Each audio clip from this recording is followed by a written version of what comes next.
Redirecting to the live streaming page. Are you seeing all this? No, I've never done it. Work done is it's live right now. Great.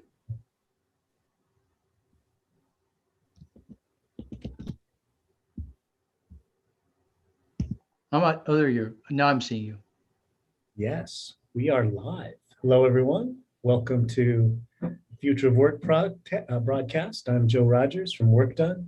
I'm here today with Mark Cofano, our special guest from Cyber. And we are here today to discuss HyperChange, what that is exactly, human augmentation and how that will impact the future of work, what that all means. Mark, thank you for joining us. I am going to kill the share so people can look at us instead. Hey, Joe. Can you give a little quick intro on your background and and then we can lead into what the heck is HyperChange? Perfect. I have been fortunate to live through most of what we would call the technological revolution. I got started in 1978. One of my first clients was Microsoft, and it's just kind of continued on. I've had an opportunity to be involved in a lot of the seminal changes, the first mobile phone, the first website, and a lot of very interesting things. And I work typically with big companies, but also sometimes with small and startup companies to help them, if you will, move through this thing that's called the revolution. Wow. So that revolution, it sounds like HyperChange started a long time ago, but nobody called it that. Very good. Yes. So it's actually, if you go back to 1750, that was the first industrial revolution, then 1860, then 1950. And most people sort of think of them as in 1 year apart. But interestingly enough, around 35 years after that, we started to have another industrial revolution. And in about another 15 years, we're going to have even another one. And that process of things happening faster and faster and faster is the term exponential. And exponential is part of HyperChange. Because very simply stated, when you get a bunch of exponential things happening at the same time, it creates so much change. I don't care how smart you are, what your company invests in figuring out the future, it happens too fast. That's HyperChange. Change that happens too fast.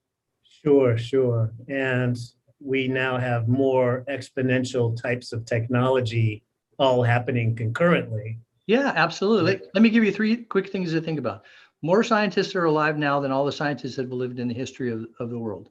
And that's because when you have exponential population growth and a massive shift of people to becoming scientists, including you and me holding our phones, we have more creative energy happening right this minute than in all of recorded human history. Second of all, the speed of information transfer is almost instantaneous. The very first wheelbarrow was discovered in the year 200 in China. The next recordation of a wheelbarrow was in the year 1100 in Europe. So approximately for 900 years, the wheelbarrow sat in China because they weren't a seafaring nation and they didn't like to talk.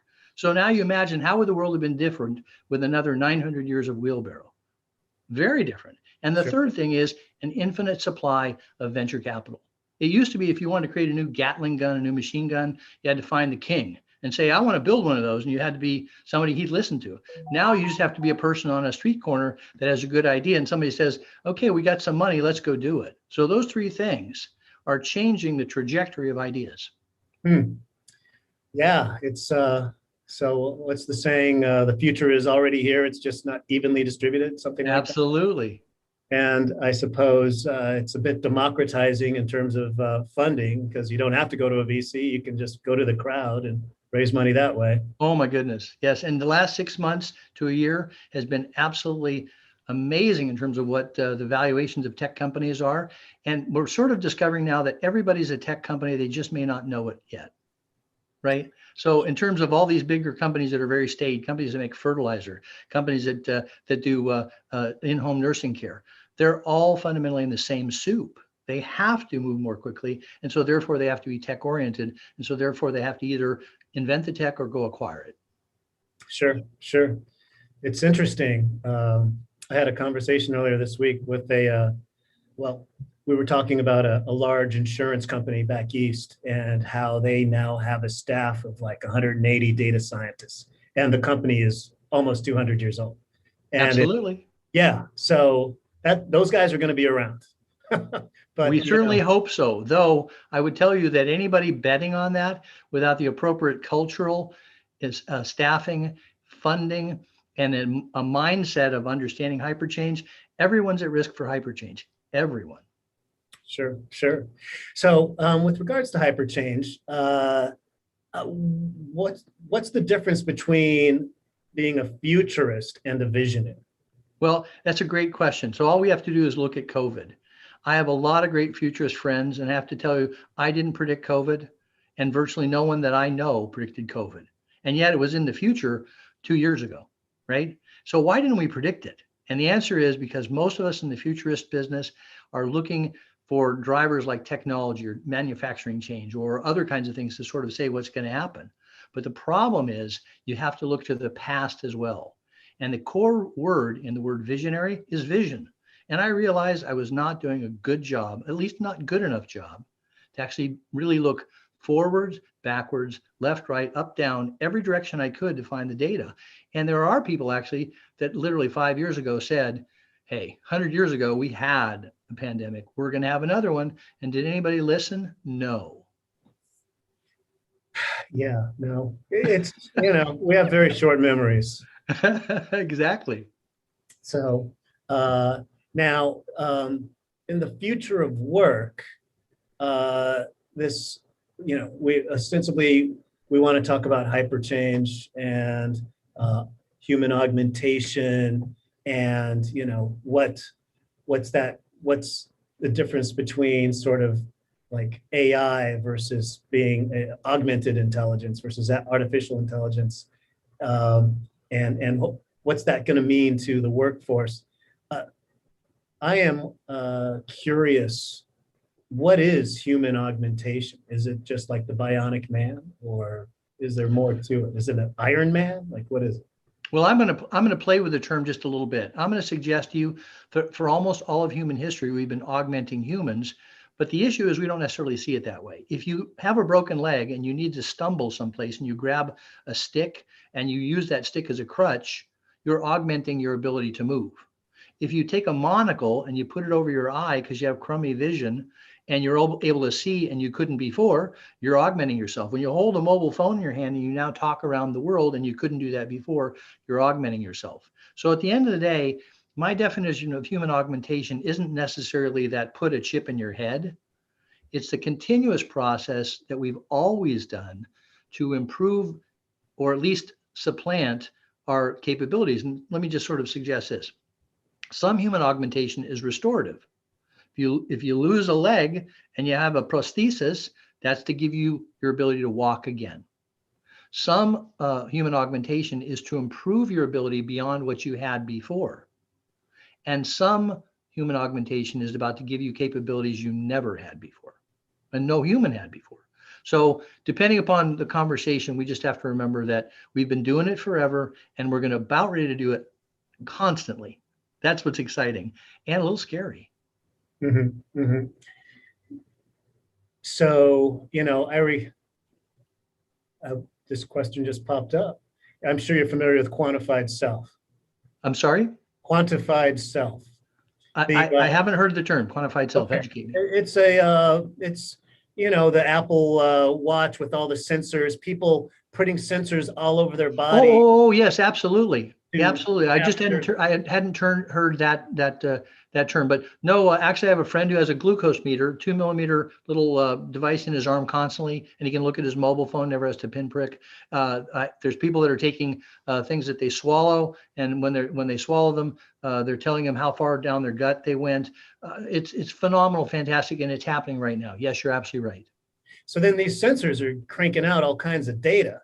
And that data is usually flowing through a phone to the cloud and then to some dashboard of sorts on a website in an app. Who owns that data? Oh man, is that a great question?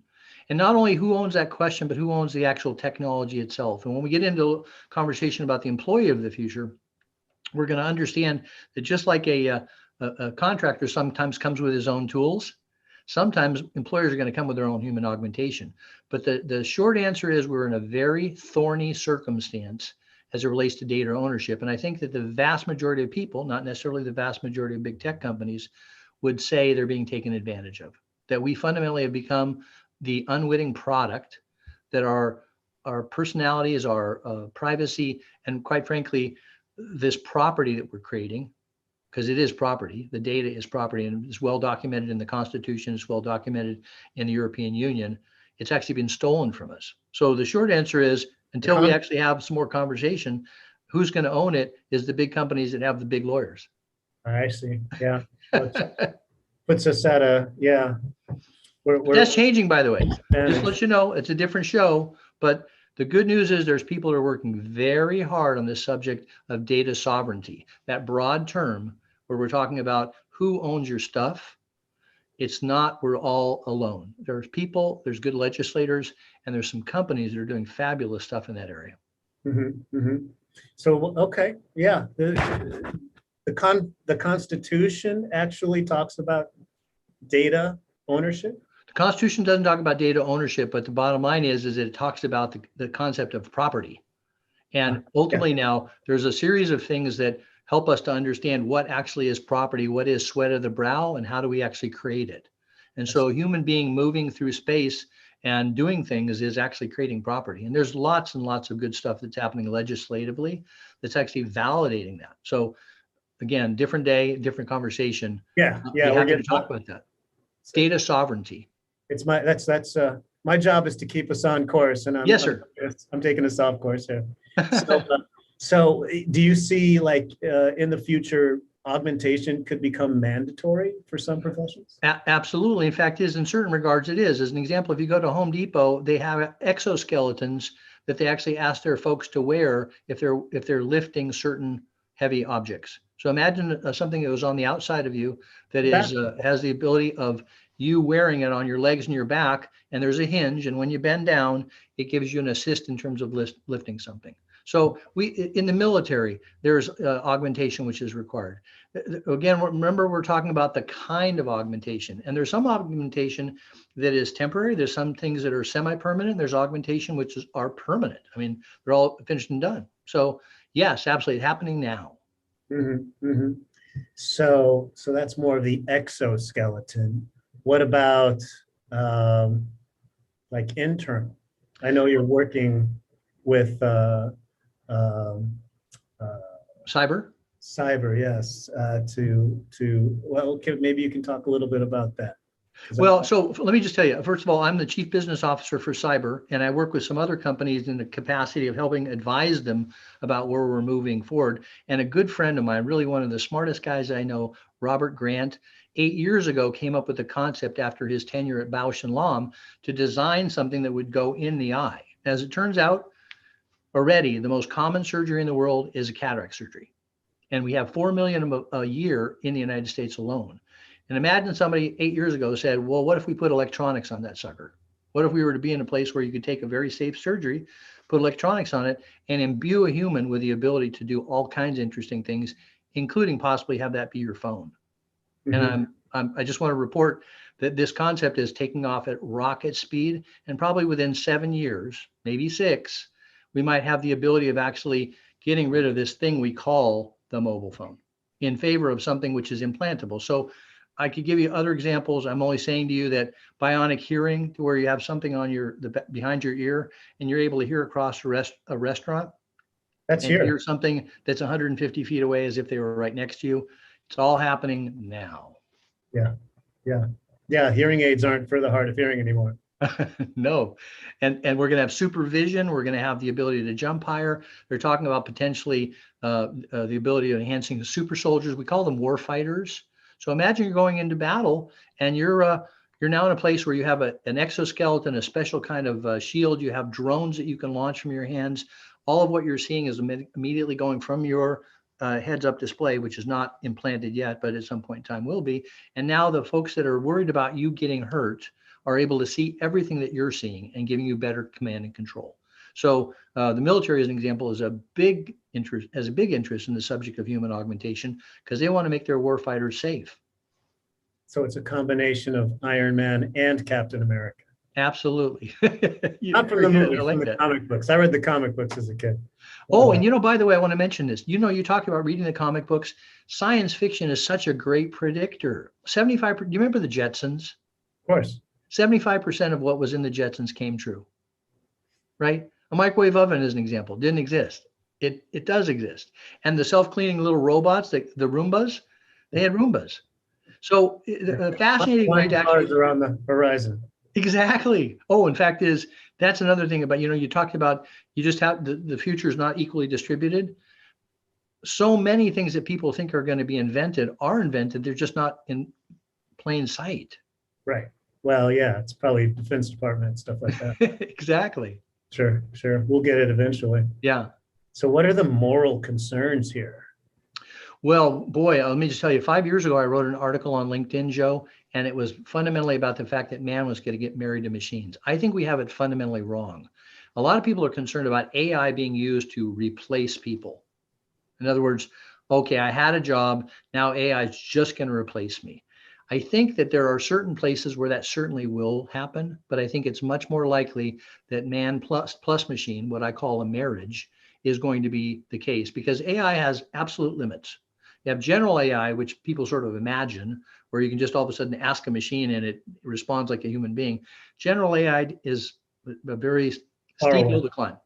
Specific and topical AI, where we can get an AI to do a very specific thing like recognize a dog or help us with a particular kind of sentence structure, or in the case of certain human augmentation, there's a thing that can go in your ear, which is a translator. It comes from a company, I won't say the name of the company, but it's basically you put it in your ear and you just talk, and it just tells you what the other person said. AI based. So what I'm suggesting to you is we know for a fact that these kinds of things are going to happen, but they're still, for the most part, volitional. I can decide to buy one. But what we're going to see is we're going to see a world where whether it's a soldier going to sign up and they have to sign away their rights to their body because they said, if you join the military, we're going to put something in your eye.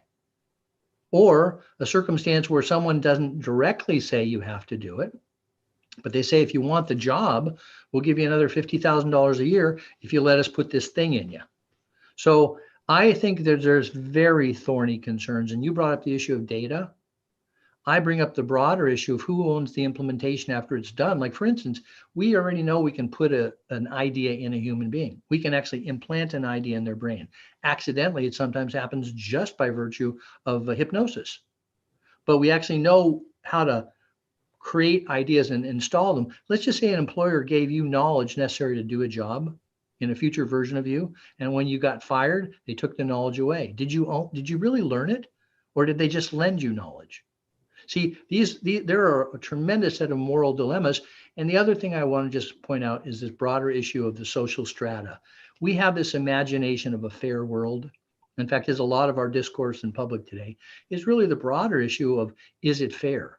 Well, I can guarantee you that some of this augmentation is going to be wildly expensive.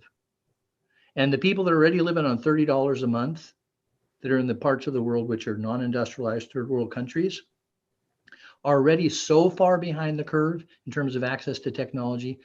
Imagine how we actually level the field where you have some CEO that has an unlimited amount of money directly connected to the internet and a suite of tools where they all of a sudden in relative terms become superhuman.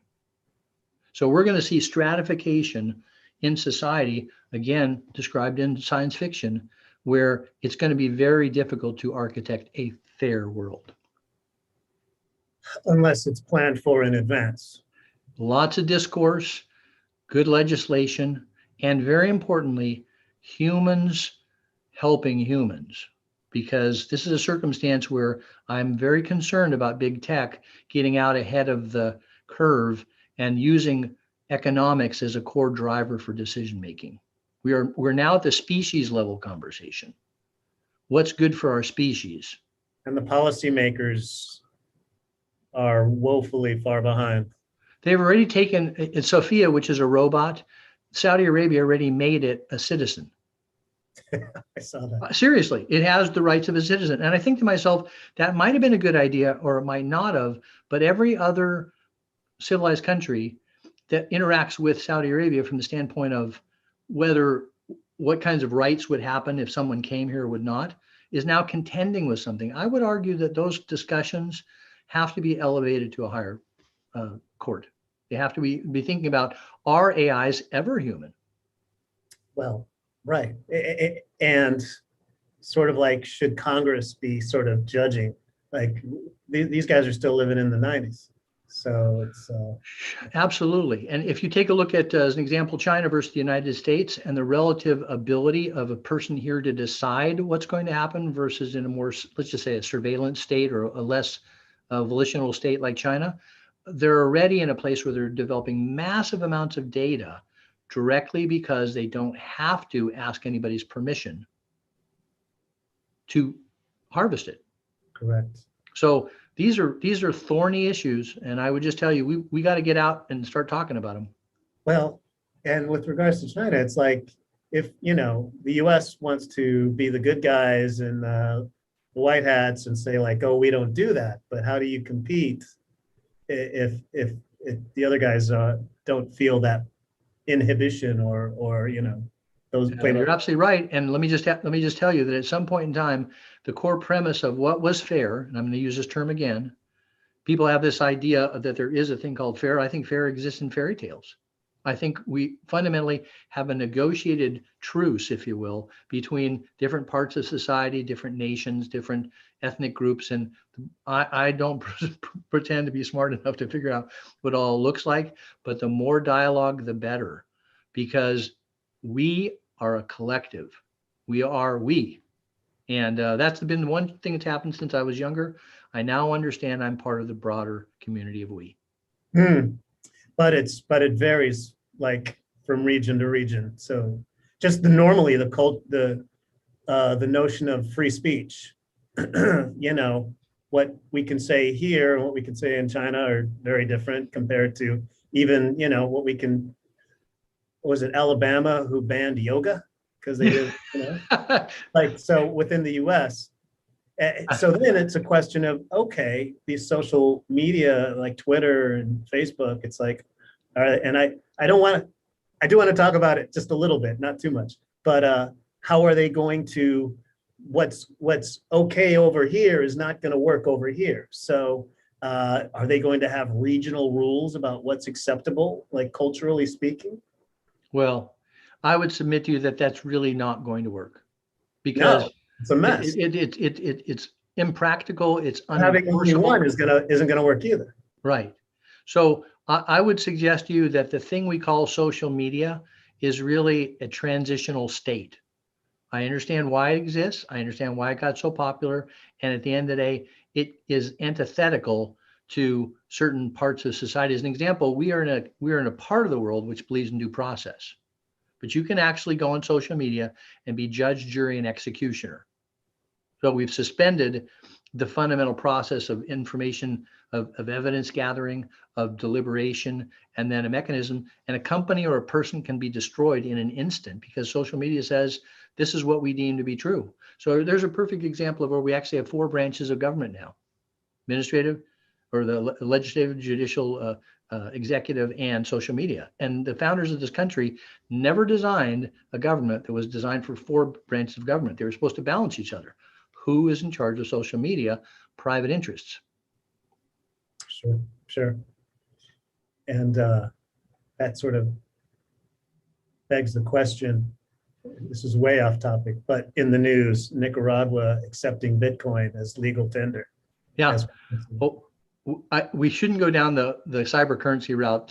We'll lose all of our time talking about future of work. Yeah. But yes. Well, so I'm trying to sort out, like, so, and Facebook had their Libra product, their coin. I think that got shelved because the powers that be realized that was potentially, a showstopper. But it's with regards to the future of work and social media. Like, do you see Yes, I do. Yes, I do. In fact, I think what's going to happen is this idea that these large social media platforms that are profiting in major proposition, they're going to have to start paying people. That's what I think is going to happen. So I think the future of work is going to be a potential equalizer where every human being on the planet is producing economic worth by virtue of simply being alive. And they will actually have some sort of distribution system for that. That's a prediction. Sort of like a universal basic income. Universal basic income based upon existing and having your movement through time and what you do actually translate into that. And I think that's going to be a very important trend.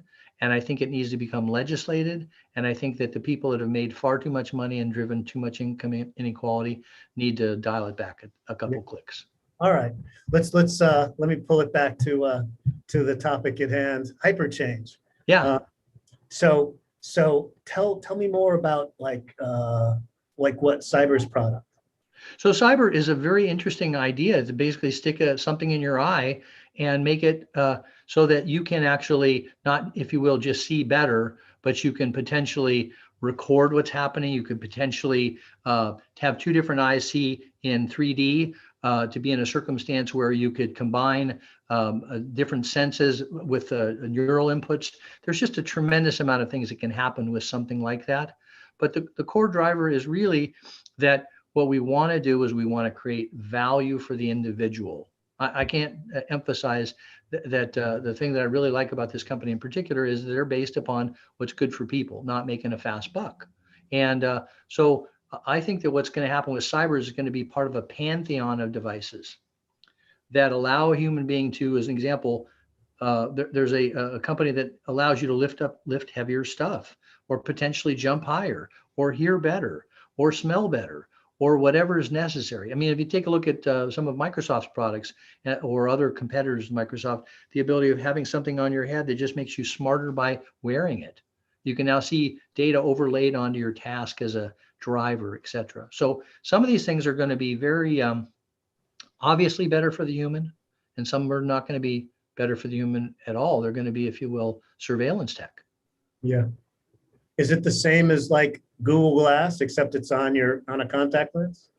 Well, so Cyber's not on a contact lens. It's actually what's called an intraocular lens. There are going to be contacts. They're going to go on the outside of your eye, yeah. But a relatively small percentage of all the people that have vision correction can tolerate a contact or want them. Some people are going to have the equivalent of a Google Glass or an Apple Glass or Microsoft Glass. It's going to be basically your phone on your face. And now you're going to say, as an example, as a glass wearer right now, if you had the exact same pair of glasses, they weren't any heavier, your battery lasted all day long, and whenever it is you put them on, they're simply better. They tell you stuff, you see more things, you can see who's behind you, you can do the magnification thing, you can order stuff by blinking your eyes. You're probably going to say, well, that's a better pair of glasses. Right? The challenge is, and from a Cyber perspective, is that your glasses aren't on all the time, or the bottom line is you may have left them at home, or there's a variety of circumstances where the human really wants to see. We think at Cyber that really what's going to be the case is you're just going to want to have this not be technology. It's not going to feel like technology. A year after you have an intraocular lens implanted, it's just going to be you better. Interesting. Instead of a device. Sure. Isn't there a chance of overstimulation? Oh my gosh, we're already doing it now. And fact is, when you actually take a look at this whole concept of multitasking, it's complete illusion. We only partial task. And the idea that the brain is a multiprocessor device is simply not the correct thing. And we also know that we overstimulate ourselves with dopamine, we overstimulate ourselves with oxytocin, we overstimulate ourselves with all these different kinds of things. And there is a dramatic effect, particularly in young kids, as it relates to the use of devices and how it's affecting their nervous system. The thing that we did, and I presume that you know this, the thing that we call a mobile phone was designed by some of the most knowledgeable psychologists in the world, and we've built a better version of crack cocaine. It was designed to be addictive. Every one of those little alerts, notifications triggers a dopamine response, and you just can't not see who texted you. And when you all of a sudden get a bunch of likes on social media, you just can't not want to find out if you got more and if what you said was good. So we're holding in front of us the ultimate overstimulation machine.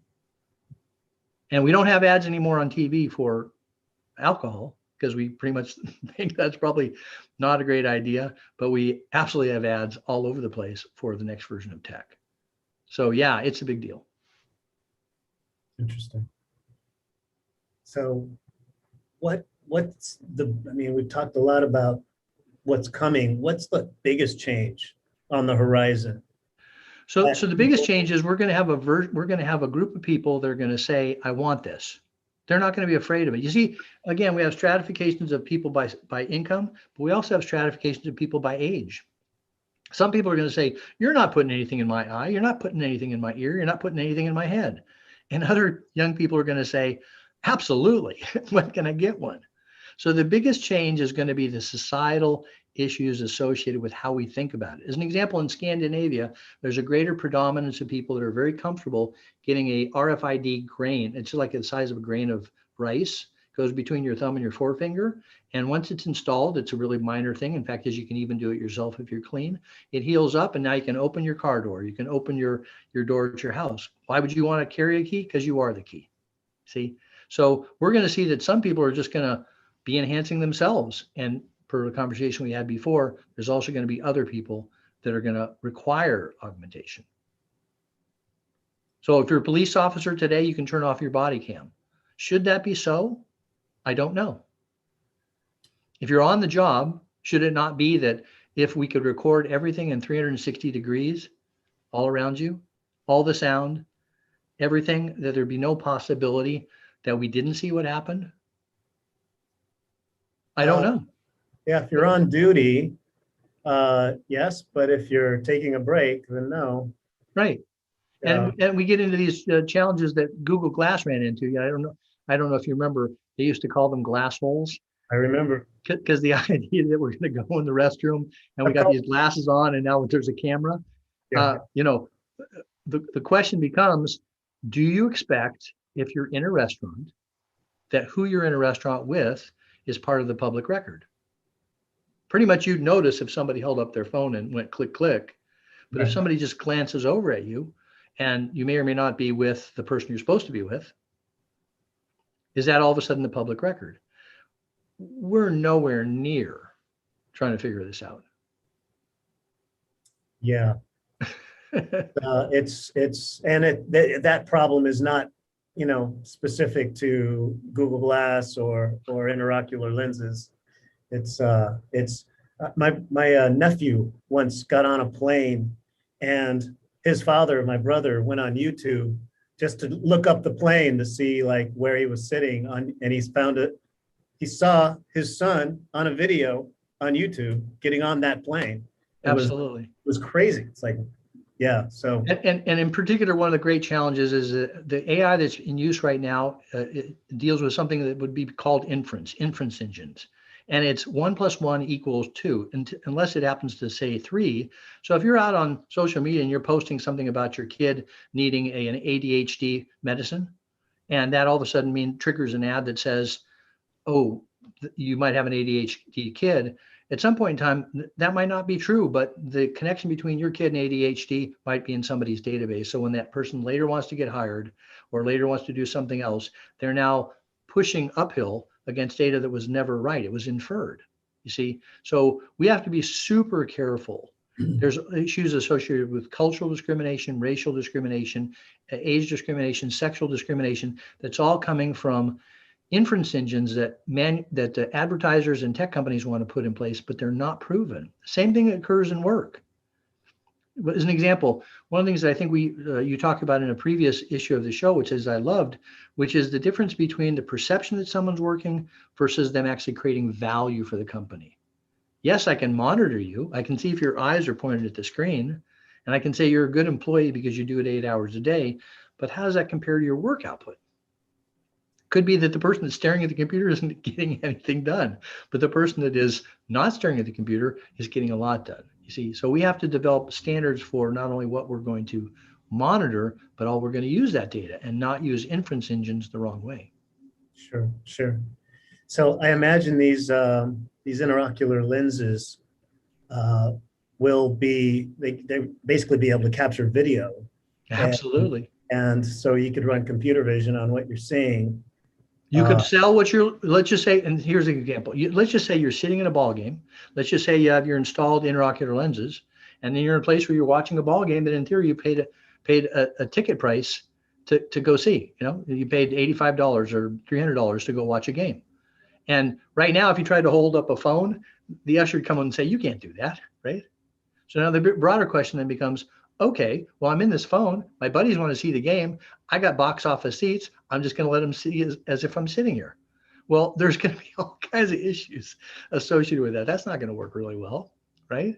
Sure. So now what do? Do you actually then have a piece of software that sits there that as soon as you go into that it now censors your vision, or that it means that you're charged money for turning it on because you know you're going to make some money? Or is there an intermediary platform that says, sure, show your buddies, but you're going to pay $500 for the privilege, and hopefully they'll give you at least $500 so you don't feel like you got taken advantage of? None of that exists. I mean, isn't that the same as pay-per-view if you invite your friends over to watch the game or the boxing match or whatever? Yeah, what we're going to enjoy is a good 20 to 100 years of carnival. And it's exciting because it's going to create a ton of fortunes. I want to make sure that what we don't do is we don't just dwell on the negative. The quality of life for the average human being is going to swell. The quality of the work for the average worker is going to swell. How do you know? How do I know?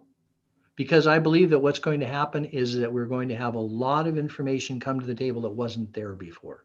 Instead of guessing about things, we're going to actually have the data and the opportunity to create value. I also think there's a social trend that says we want this to be true. Mm-hmm. So do I know because I've been into the future? No, but do I believe that the future is far rosier than it is dour? That's my belief. So if this was 5 years ago, you know, and Jeff Bezos and Elon Musk were already doing pretty well. I mean, if we look at the last few years as a trend, that it's all gone to, you know, the 0.1% of the 1%.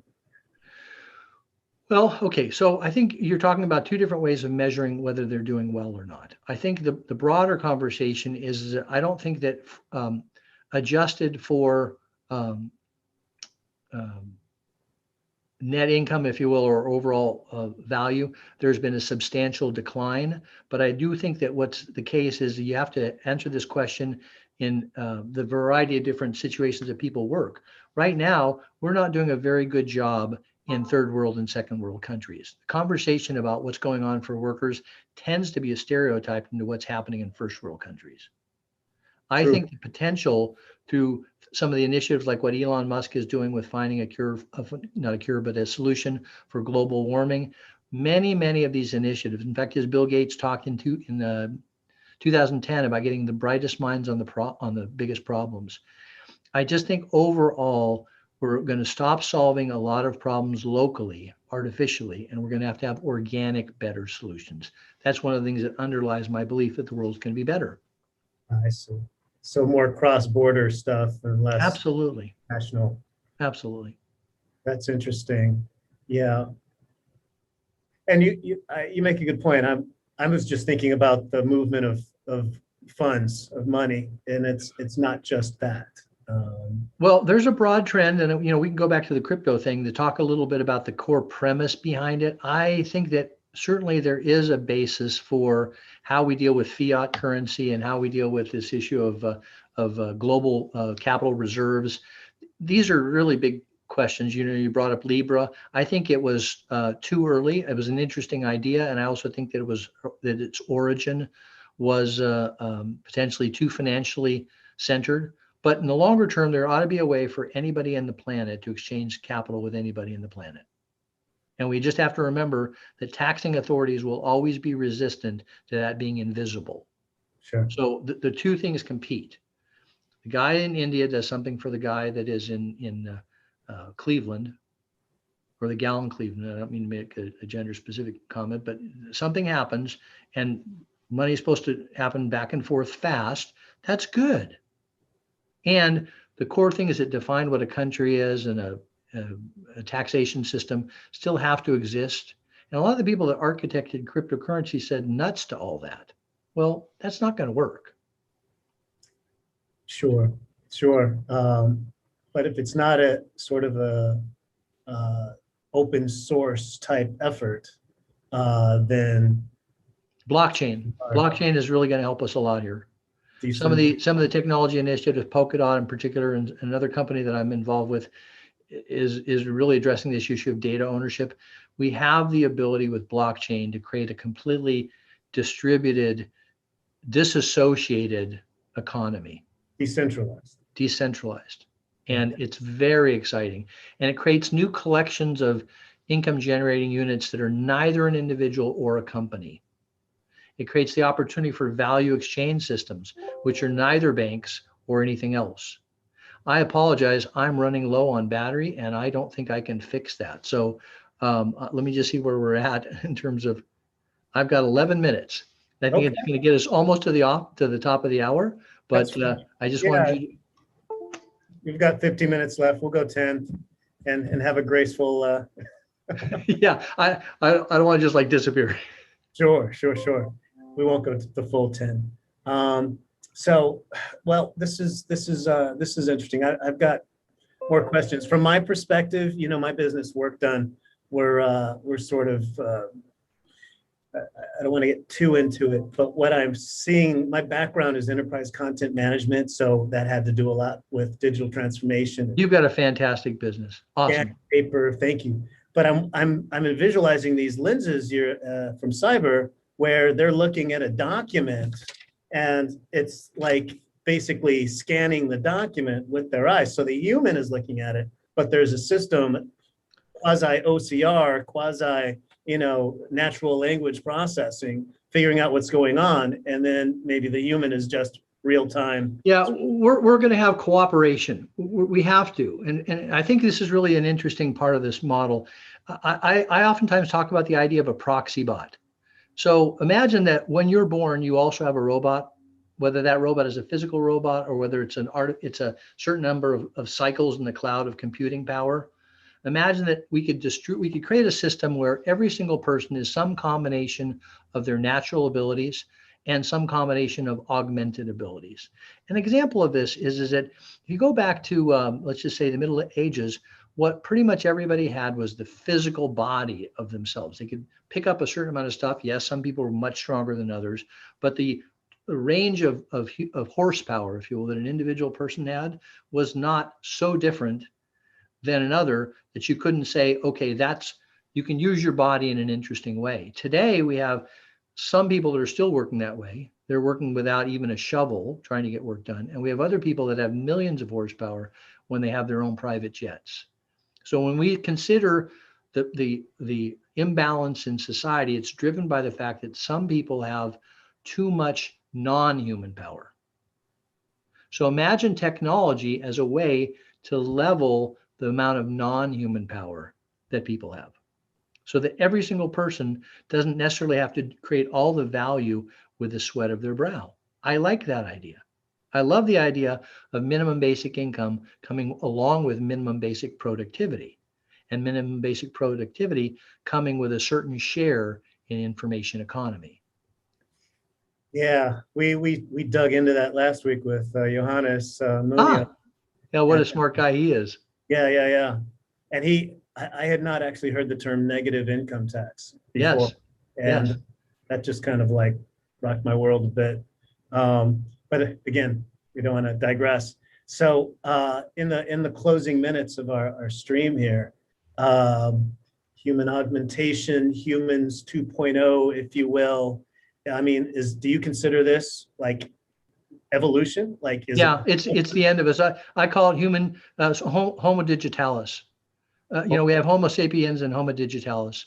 Yes, we are coming to the end of us, and it's okay. And the bottom line is, the more that we are on board about this, there used to be Neanderthals. Most of us have about anywhere between 8 and 11% of Neanderthal genes in us. We don't think of ourselves as having vestigial components, but when we send people to Mars, when we send people to the moon, after they've been there long enough, they won't be human anymore.